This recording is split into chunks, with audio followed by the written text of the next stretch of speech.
പശ്ചിമേഷ്യൻ യുദ്ധം അവസാനിക്കുന്നു. ഇതുമായി ബന്ധപ്പെട്ട വിവരങ്ങൾ ഇപ്പോൾ പുറത്തുവരികയാണ്. അമേരിക്കയുടെ ഹോർമോസ് ഉപരോധം തുടങ്ങിയെങ്കിലും എല്ലാവരും ഉറ്റുനോക്കുന്നത് യുദ്ധം അവസാനിക്കുമോ എന്ന ഒരു പ്രതീക്ഷയാണ് ഇപ്പോൾ വെക്കുന്നത്. ഇനിയും യുദ്ധം തുടർന്നാൽ വിചാരിക്കുന്നതിലും അപ്പുറമുള്ള ഒരു ഭവിഷ്യത്ത് അവിടെ അനുഭവിക്കേണ്ടി വരുമെന്നതിലും സംശയമില്ല.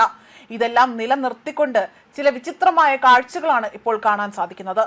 ഇറാനുമായുള്ള ഇടപെടലുകളുടെ ഒരു പേരിൽ US ഉപരോധം ഏർപ്പെടുത്തിയ രാസവസ്തു ടാങ്കർ റിച്ച് ഹോർമൂസ് കടലിടുക്കിലൂടെ തന്നെ കടന്നു പോവുകയാണ് ചെയ്തത്. അതായത് ചൈനയുടെ ഒരു കപ്പൽ ഹോർമൂസ് കടലിടുക്ക് കടക്കുകയും അതുപോലെ US ഉപരോധം തുടങ്ങിയതിനു ശേഷം ഹോർമൂസ് കടന്ന ഏക ഒരു കപ്പലാണിതെന്നതാണ് ഏറ്റവും ശ്രദ്ധേയമായ കാര്യം.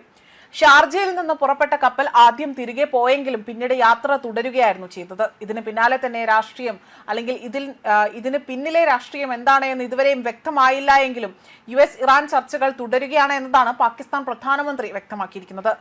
കരാറിനായി തന്നെ ഇറാൻ ശ്രമിക്കുന്നെന്നും എന്നാൽ ആണവായുധം സ്വന്തമാക്കാൻ അനുവദിക്കില്ല എന്നതുമാണ് ട്രംപിന്റെ നിലപാടായി തന്നെ വ്യക്തമാക്കിയിരിക്കുന്നത്. ഹോർമൂസ് ഉപരോധത്തിലും നാറ്റോ സഖ്യകക്ഷികൾ തള്ളി പറഞ്ഞതോടുകൂടി തന്നെ ട്രംപിനും നിലപാടുകൾ ഘടിപ്പിക്കാനാവില്ല എന്നതാണ് വസ്തുത.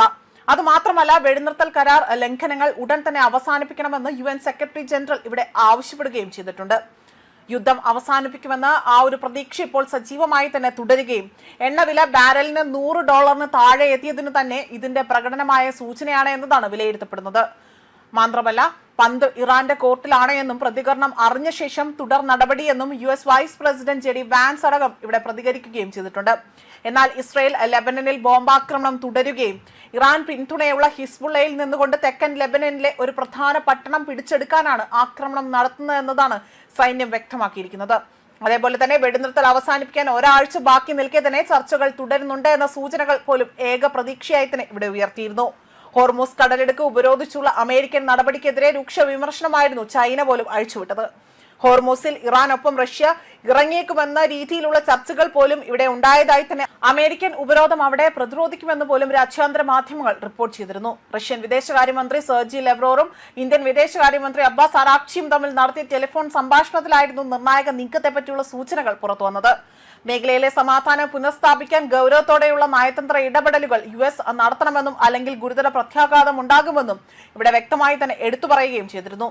അതേപോലെ തന്നെ US ലോക സമാധാനത്തിന് തന്നെ ഭീഷണി ഉയർത്തിയതായും ഹോർമൂസ് ഉപരോധിക്കുമ്പോൾ പ്രതിസന്ധിയിലാകുമെന്ന് ഇറാൻ മാത്രമല്ല അവിടെ വലിയ രീതിയിൽ ഒരു ഓർമ്മ വേണമെന്ന പ്രതികരണമായിരുന്നു ഇറാൻ നടത്തിയതും.